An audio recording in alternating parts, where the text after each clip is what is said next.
Hello everyone, we're here with Ambassador Roger Carstens, the third Special Presidential Envoy for Hostage Affairs, the longest serving, the second held highest appointee in the Biden administration, served for 5 years, and we're so grateful and so lucky that he has chosen to be with us here as our inaugural Senior Distinguished Fellow of the newly launched John McCain Freedom for Political Prisoners Initiative. Thank you so much, Ambassador. I'm grateful to be here and grateful to be associated with McCain Institute and all the good work that this institute's doing.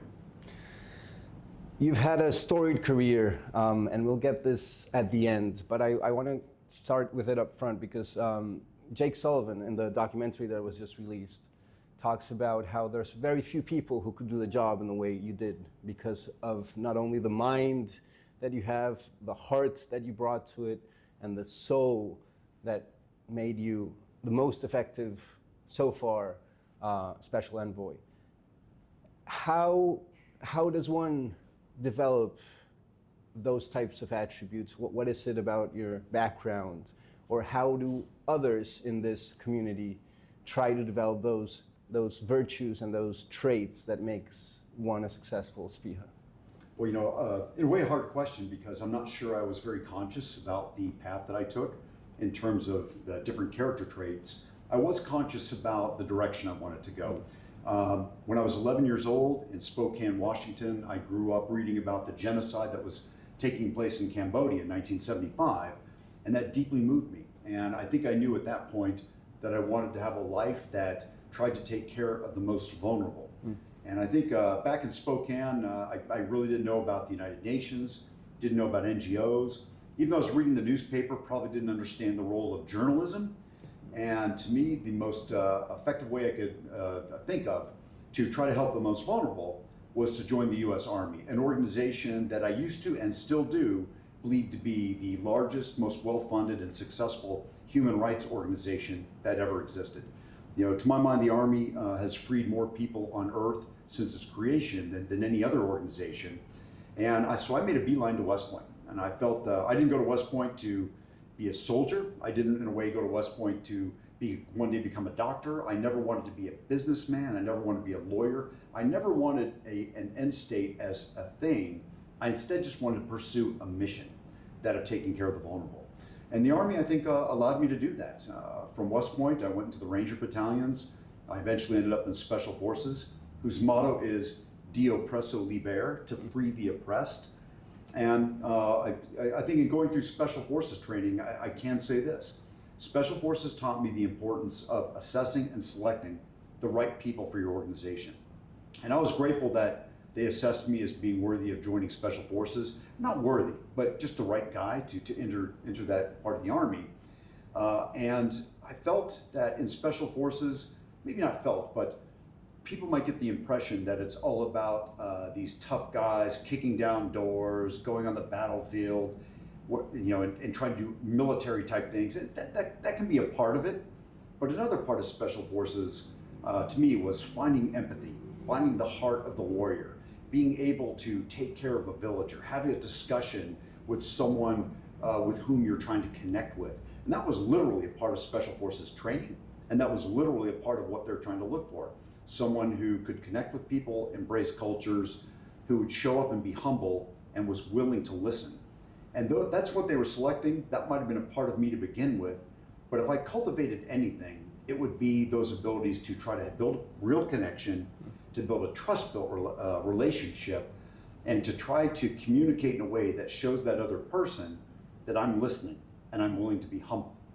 And that has paid off no matter whether I'm talking to a subordinate with whom I'm trying to talk about their career, or whether I was talking to someone at the White House or Department of Justice, trying to sway them over to my way of thinking about how to get an American out, about talking to a family who's in crisis and crying because their loved one's just been taken hostage, or in talking to a country or a terrorist group that has taken an American citizen and trying to find some sort of way that we can work together to bring that American home. Now, you brought so many loved ones back to their families, and that moment you've spoken about where a loved one falls into their loved Yeah. one's arm as Yeah. one of the best moments. And every time I see those moments in the movies movies, I also cry because it seems Yeah. to be the promise of citizenship, right? Yeah. That's why we're Americans, That's right. We don't leave anyone behind. That's right. So tell us about this mission that brought you from genocide in Cambodia to Special Forces to then realizing that promise, which we didn't have until, we have here the book from Yeah. American Mother, where just tell us a little bit about the background and we can talk about Sure. what happened here.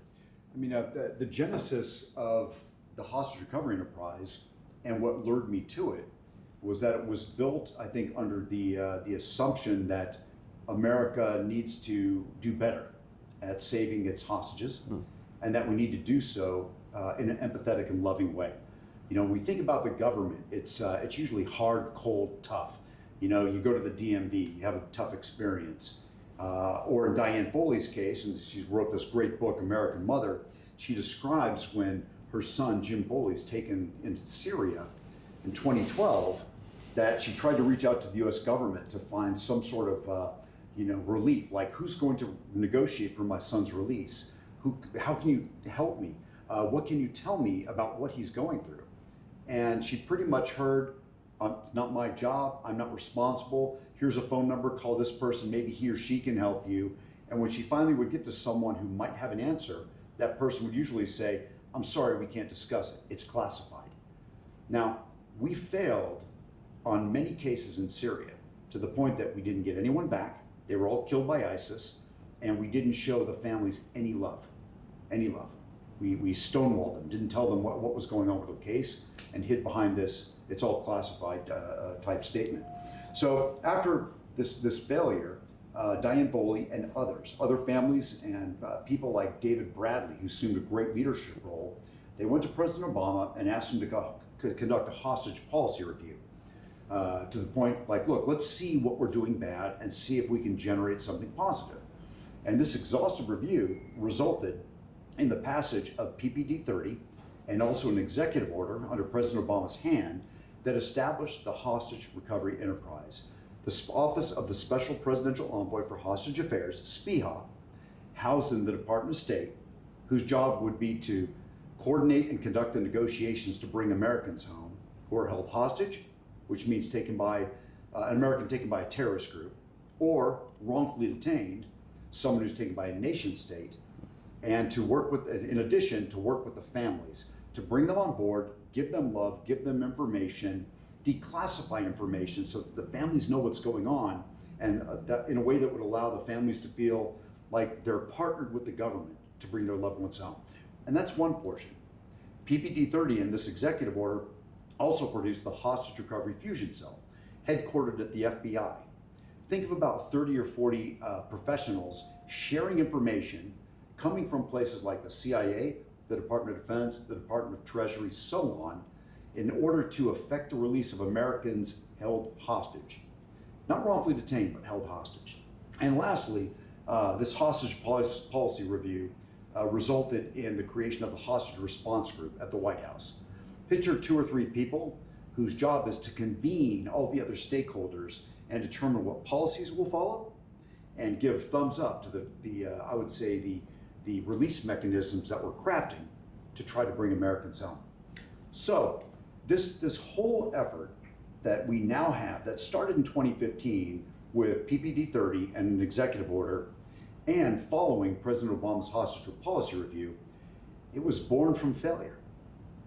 But thank goodness the United States government was willing to take a hard look in the mirror and determine that it needed to do something better, both in the administrative side of the house, but also in something that's much harder to measure. It's almost like the heart side of the house, that we needed to give the families love, a face and heart from the government that was willing to embrace them, cry with them, and solve the problem together.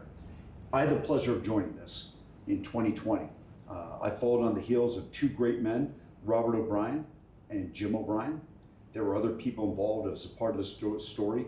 Julia Neshawat played a huge role in keeping SPIHA up and running. There are so many other people that have been a part of this. My chief of staff, Carol Lee Walker. I would say that people will kindly give me credit for bringing X number of people home. And what my response is, I never brought anyone home. I was just blessed to be a part of a team that worked to bring people home.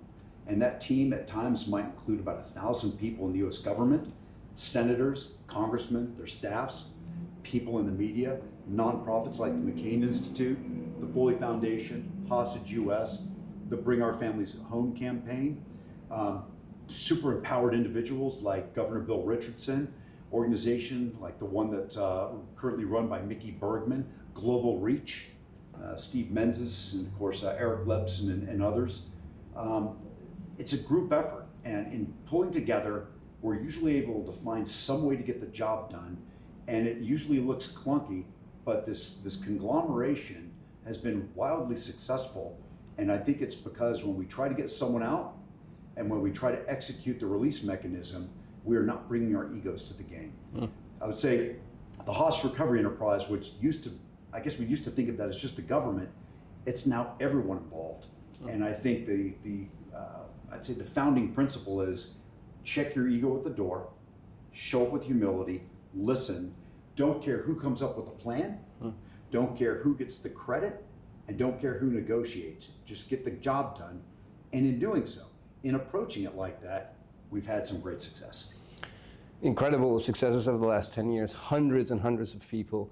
What I admire most is that the American government, you just said 1,000 people to get someone home. Oh yeah. But he also cared about people from other countries, political prisoners. And this documentary that was just released tells the amazing story of you sitting on a tarmac because they wouldn't release 20 political prisoners. That's right. And you wouldn't leave, and they had nothing to do with America. There was no obligation for the American. Why does the American government care? Why other people as well? You know, I think I'd like to say it's rooted in how we were created, the values that we espouse, that it's not always transactional, that there are higher values that need to be addressed and cared about.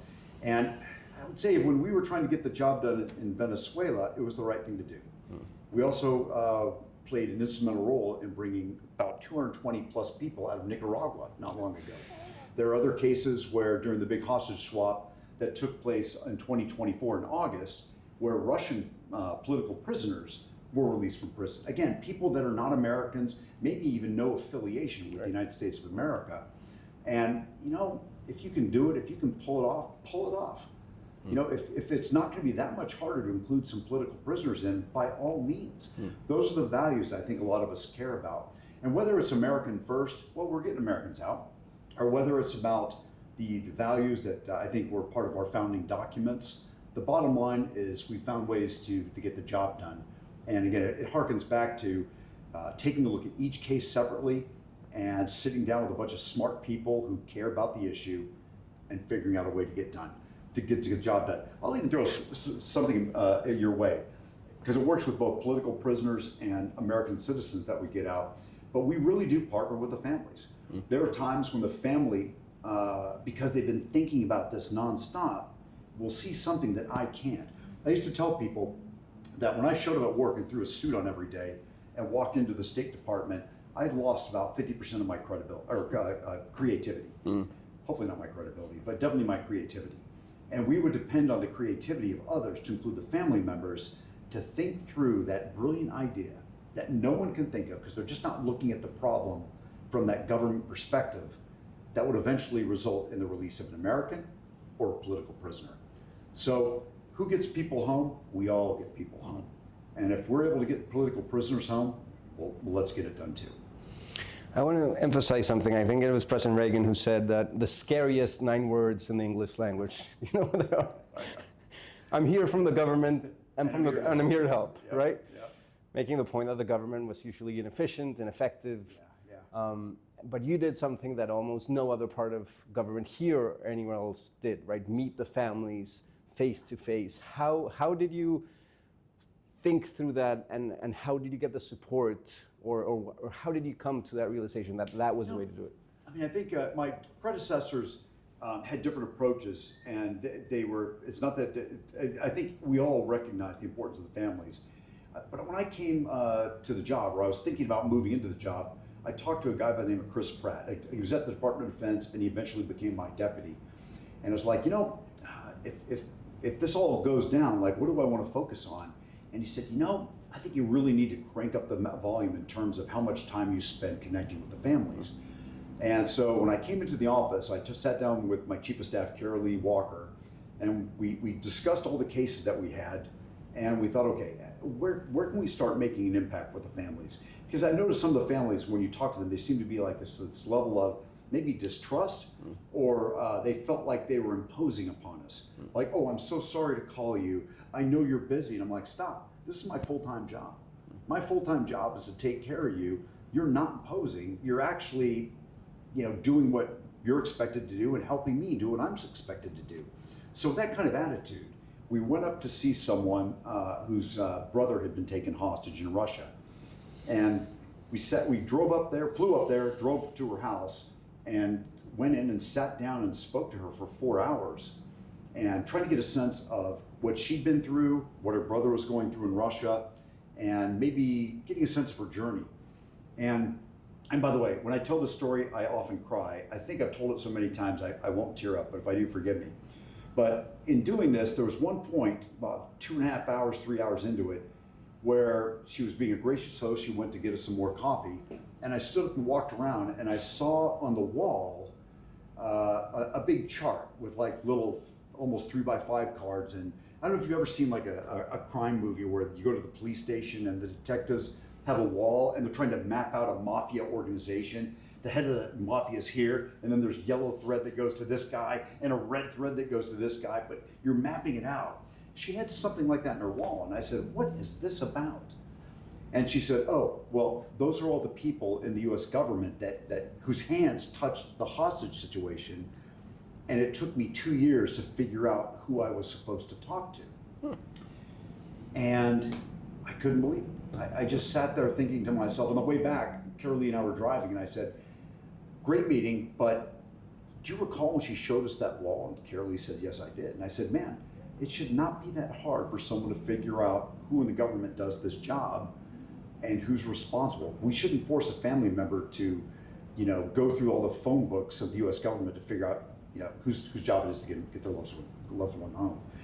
And so we decided to build out a family engagement plan that would allow us to hit every family, tell them what's going on, give them weekly briefs or more. If you want a daily brief, we'll give you a daily brief. If you want a weekly brief, fine.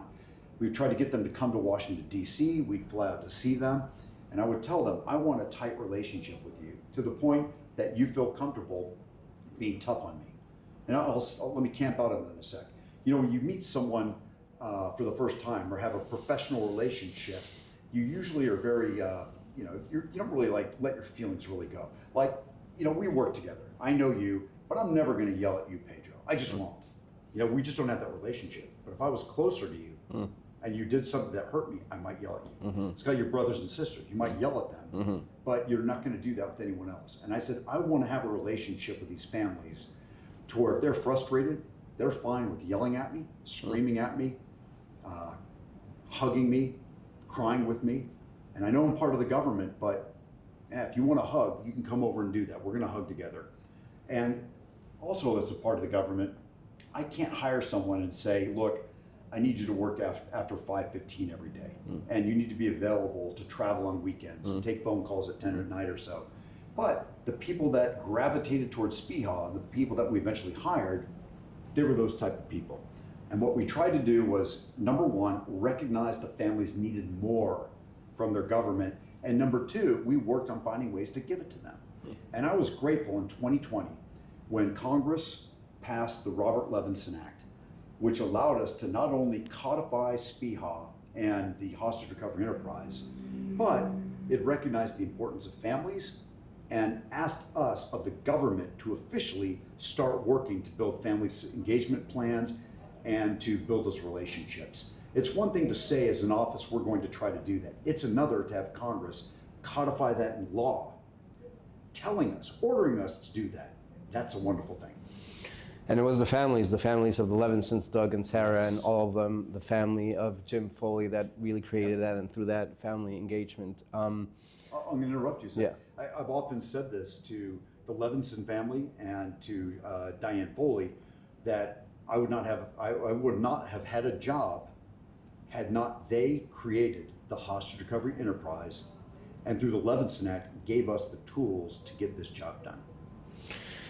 Yeah, and another Jake Sullivan quote, but he mentioned how Diane turned tragedy into purpose, right? Yes. And this amazing thing that the U.S. government is honest with itself and is able to do that. So can you tell us a little bit about that part of the U.S. government, but in relation to other governments? And we've heard that Australia is trying to do a parliamentary review. The U.K., maybe most prominently, Canada has a SOHA or had a SOHA.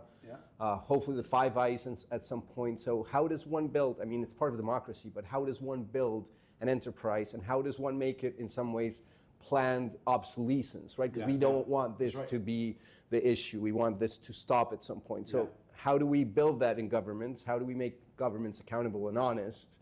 You know, in the Five Eyes at first, but how do we also plan for it to be so effective that it's no longer needed? Yeah, I think that's a great question. To answer the first part of the question, when the Canadians suffered through the issue of the two Michaels being held by China.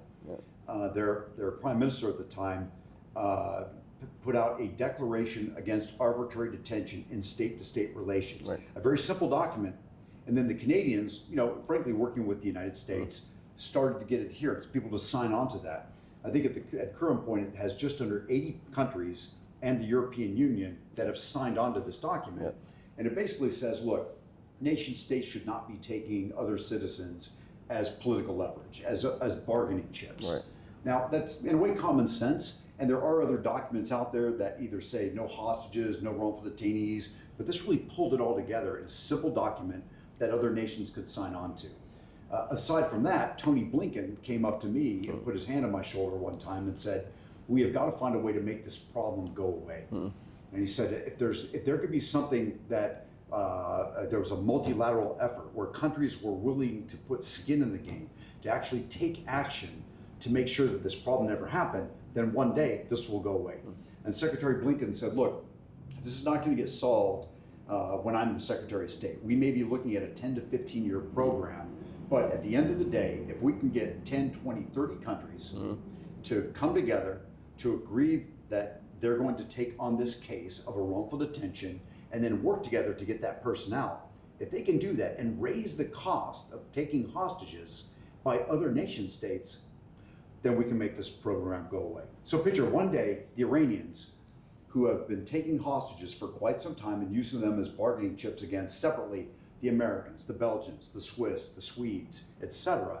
One day, if you can picture, the Iranians are about to take a Belgian citizen hostage, but they go back and say, wow, there are 30 countries now that, if we do that, will level sanctions, take this action in diplomacy, economics, the financial arena, the military arena, the intelligence arena, the information space. They've actually got together and raised the price, so we're not going to do that. Instead, why don't we see if we can sit down with the Belgians and work out this one issue? That's where we're going. And it may take another 10 years, but the goal is a multilateral organization that raises the price of people taking our citizens as hostages, and through taking collective action. And that's I would say, the end state. When that happens, this problem goes away. I would say that to build that out, it's going to be a tough effort. It's going to require members of Congress, and it's going to require members of other countries to do more than just sign that declaration. They now have to put skin in the game. If a country takes someone prisoner, they have to actually decide to sanction. They just have to decide to blockade maybe, or issue visa restrictions. They have to do something, and that's been tougher. We worked with, while I was in the Biden administration, 12 different countries that signed on to doing more than just signing that declaration. And we used to meet probably once a year face-to-face, sometimes twice a year face-to-face, but would talk all the time about how to get the job done. And through this working together, these countries started to recognize that they're also suffering through this problem. This is an international issue. It's not an American issue. It's an international issue. And if you were to go through the prisons in Iran right now, you will find Australians, Belgians, Swedes, et cetera, et cetera, et cetera. And in doing so, these countries realize that they need a focal point as well. And the families of those held by the Iranians, who might hail from Australia, they realize that they want more from their government. So it's all been this, I would say, process of self-discovery in other nations as well, and we've tried to work with them. I've flown out to all these other countries, whether it's been the UK or Australia and some of the others you've mentioned, to talk to them about how we operate. And by the time you leave, they usually find themselves thinking, we could use a SPIHA-like entity in our government as well. And so right now, we're trending in the right direction. Countries are coming together. They're joining a multilateral coalition. They're finding ways to increase their toolkit, the tools that they can levy against countries like Iran or Russia. And they're also starting to work on the thought and on the idea and I would say the implementation of creating entities like ours, SPIHA, that can be a focal point for negotiations, a focal point for prevention and deterrence activities, and maybe most importantly, a focal point for the families of those held to reach out, touch, and partner with their government. Great, thank you. I want to come back to Iran because Iran is both a state sponsor of terrorism, right? And there's a lot, it's in the news a lot right now. Yeah. And I know that at some point you were probably one of the world's experts in counterinsurgency or counterterrorism.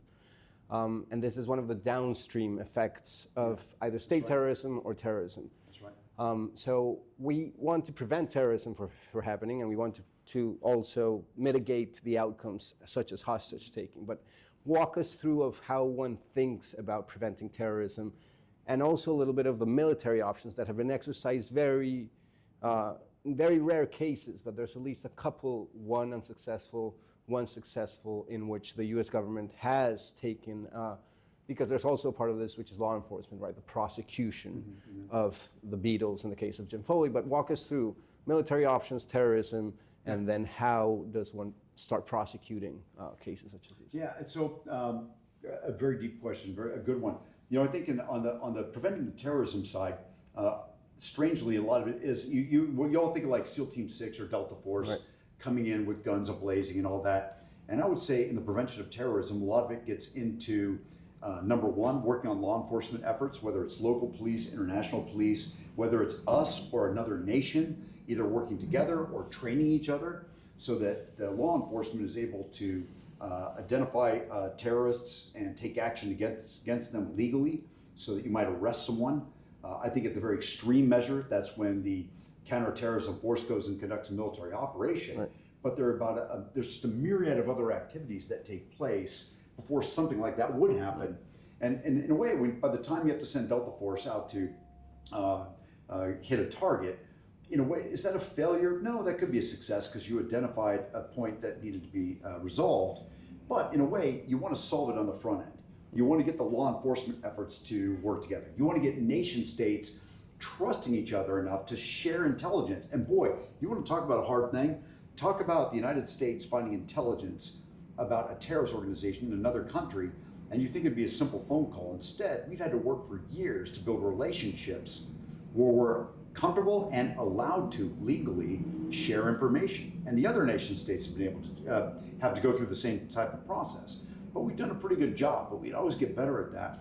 But I think it also comes down to, I think in the terrorism side of the house, you know, what are those root causes? What's causing the terrorists to take action? So there are cases where, you know, like with the FARC, you can tamp it down, it might come back up, and you have to tamp it back down.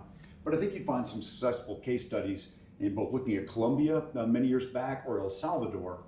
But how that relates to that final piece, when let's say you can't tap it down and address root causes, the law enforcement angle either has not worked yet or you don't have time. You might find yourself in a case like with Philip Walton, which took place in the waning days of the Trump administration, around October of that year. And Philip Walton was taken as a prisoner from a captor network that was going to sell him into a larger captor network.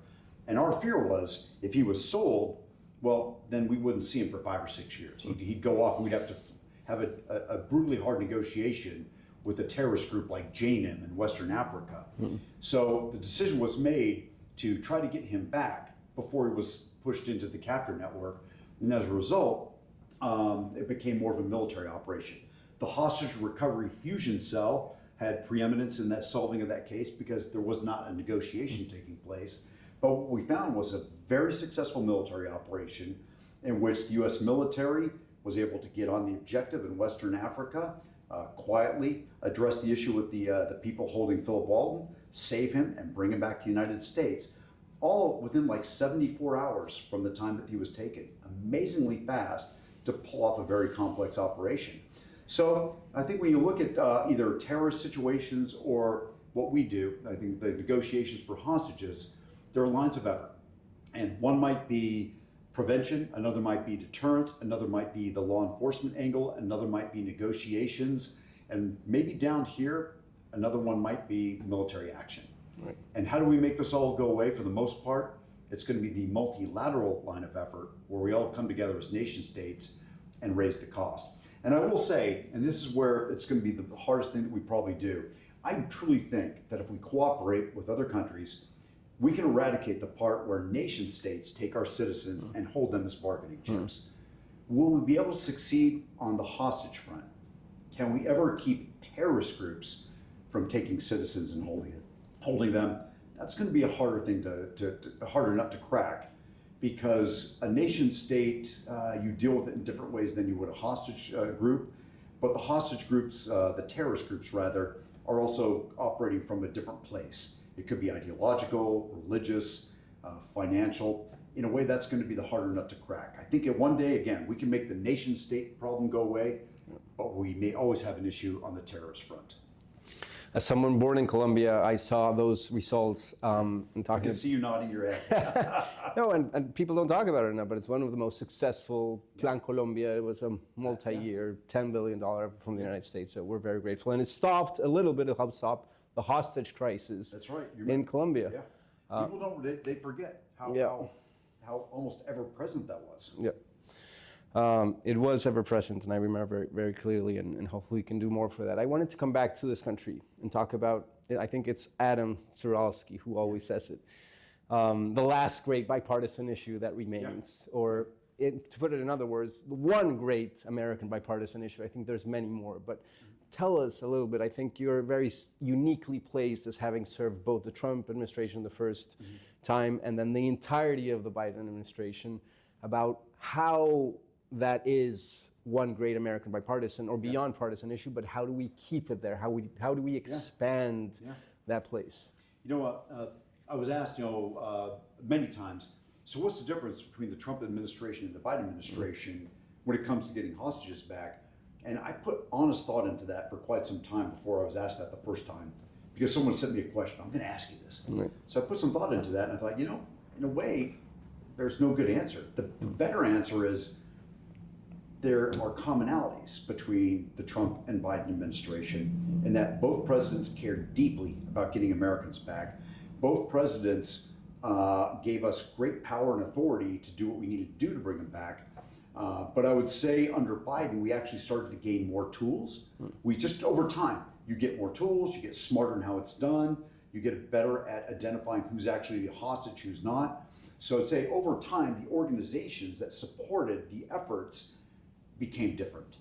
But the one thing that was common was both presidents wanted their citizens back. And when you walked around on Capitol Hill, you'd find bipartisan support. When a family member goes and sees all the Republicans they can and all the Democrats they can on Capitol Hill and tells the story about their loved one that's held, they'd walk out and find that pretty much everyone they talked to said, whatever it takes, let's get them back. And I think I was stunned that, and maybe I would say happily surprised, that when we got people like Brittany Griner back, who's represented in this book right here, when we got Brittany Griner back, the president had to make a hard decision about swapping Brittany Griner for someone who was termed to be the merchant of death, Victor Boot. And in doing so, President Biden made everyone do their homework. How long has Boot been in prison? Does his network still exist? What's the chance of him going back to a life of crime if he's released? And the answers made him feel like, obviously, that we can make this swap. I don't want to get in the president's head, but it seems like the president was willing to take the risk of trading Victor Boot for Brittany Griner to make that happen. And there was kind of like a progression as to how that actually happened. And so what were the differences between Republicans and Democrats, Trump and Biden? Not much. What were the commonalities? Everyone wants to get their people home, and people were willing to find ways to get it done in a way that we still felt safe. and that the end result was that there was no increase or threat to U.S. national security or that of our allies and partners. And that's what we worked on. And I think I'm grateful to say that when I went on Capitol Hill to talk about the Brittany Griner swap, I found both Republicans and Democrats very supportive. And the thing that I said I was surprised about was when that happened and the news started to break, everyone was in support. We did not find people of either party popping their heads up and saying, bad, bad, bad, wrong, wrong, wrong. Instead, the president made a hard decision today, and we're grateful to have Brittany Griner home. Hopefully stays that way. Two last questions, if I may. Talk a little bit to us about track 1.5 or track 2 diplomacy in the example of Governor Richardson, for example, what we can keep doing, what you want to do after government, and how that complements the effort. How it works, how it complements the effort. You know, Mickey Bergman always talks about that you can be either an advocate sometimes or a recoverer, or you can recover people, but sometimes you can't be both at the same time, right? And so how does that interplay of all the hostage community, recovery community, how does it work, and how can people contribute more to it? I'll tell a few stories. I think number one, when I took the job, I didn't know much. You know, you're walking into a field that no one's really an expert in.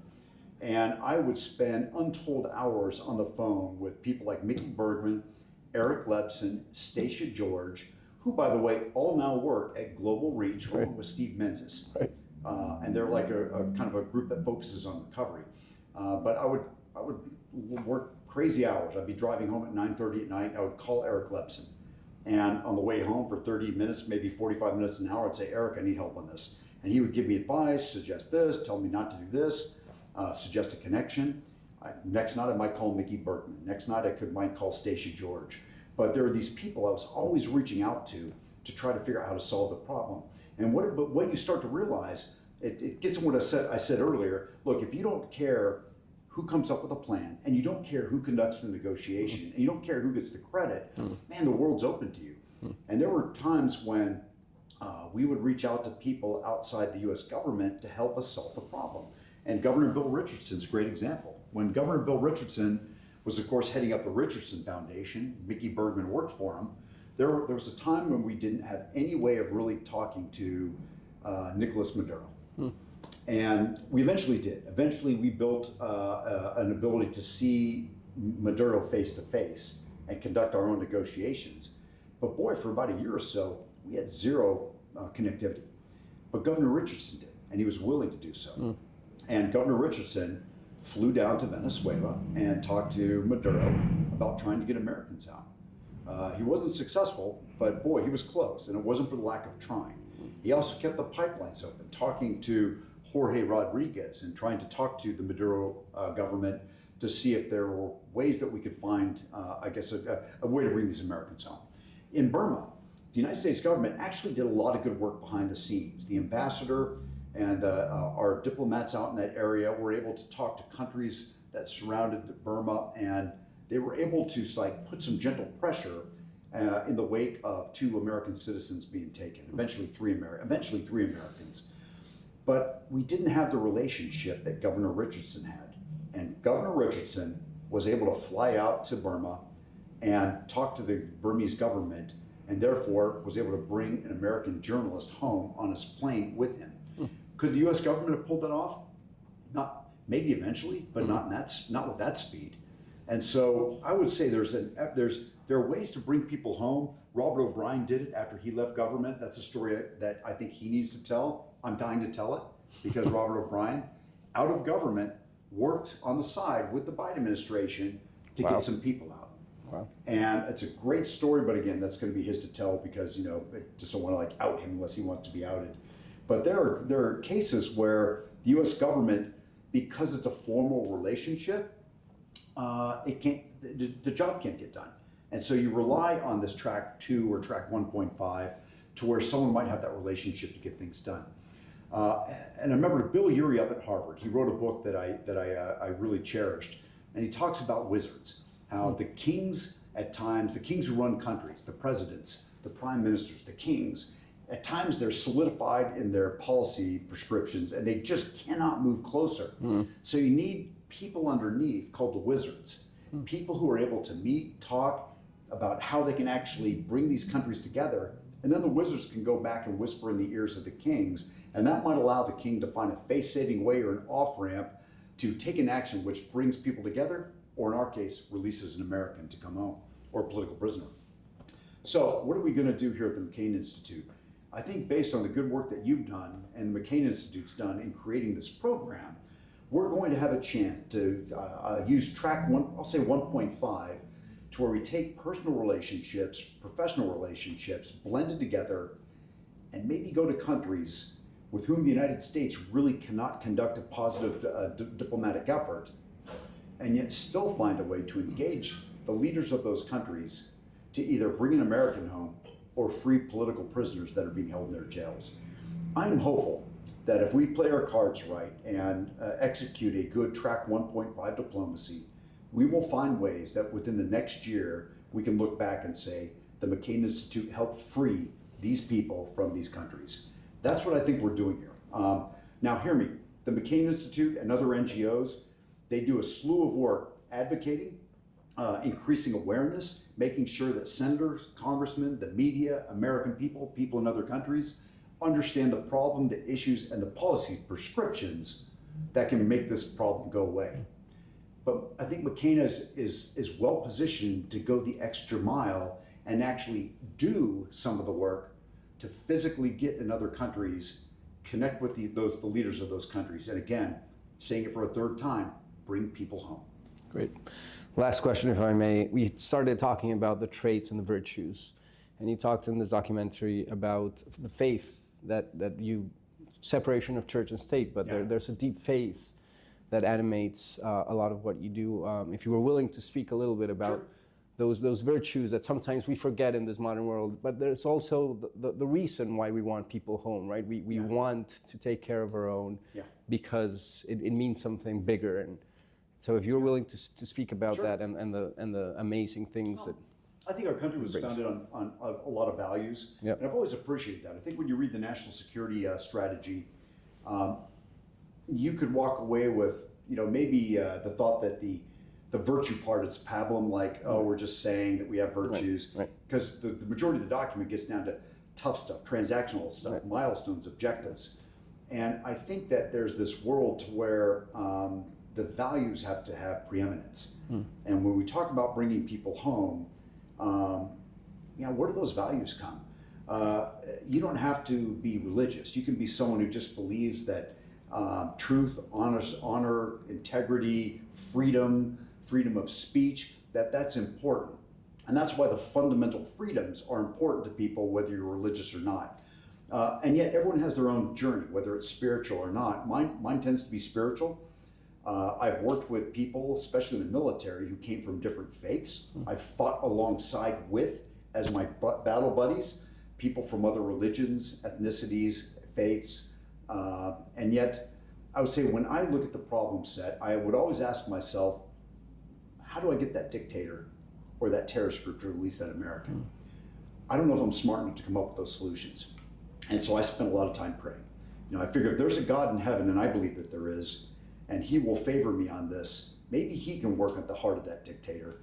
And I would find myself quite often on runs or en route to negotiate or right before negotiation, thinking about the families and praying for the families, praying for the prisoner that's being held, but also praying for the people that were holding that American, that I would lift them up. Like, I don't know what they're going through, but if I can lift them up and God can find a way to work into their heart to release that person, then I'm all about it.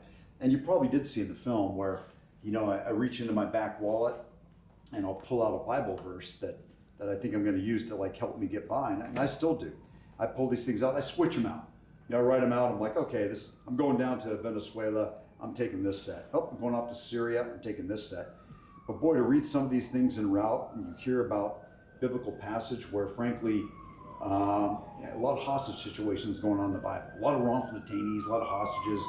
So I found that not only inspiring, but as I used to tell people, in a way, maybe it's too military, but I'd say you're almost calling it an airstrike from whatever religious deity you might believe in. And when I called in airstrikes, I just pray to God and say, Lord, grant me success on this one. And now, like I said, we had a pretty good track record, and it was never just me. I said, 1,000 people worked on bringing this one American home in this case. But in my mind, I had to think, yeah, maybe 1,000 people and God. Well, Ambassador Carstens, so help us God, will bring many Americans home. Thank you for being here with us. Thank you for spending the time. It's a great honor. I'm very grateful that you not only chose to come to the McKinney Institute, but you were willing to do this sit-down interview, and hopefully it's good for the community. Don't sell yourself short, Pedro. You know, you've created this program. You're leading it. You're doing a great job, and just got to thank the McCain Institute for giving you the position and the space to do this work. And I'm going to say for bringing me on, because I'm grateful to be here, and I think you and I and the McCain Institute and a broader team are going to do some good work this year, bringing people home and making them free. Thank you very Should much. we do a handshake? I guess so. Weird, right?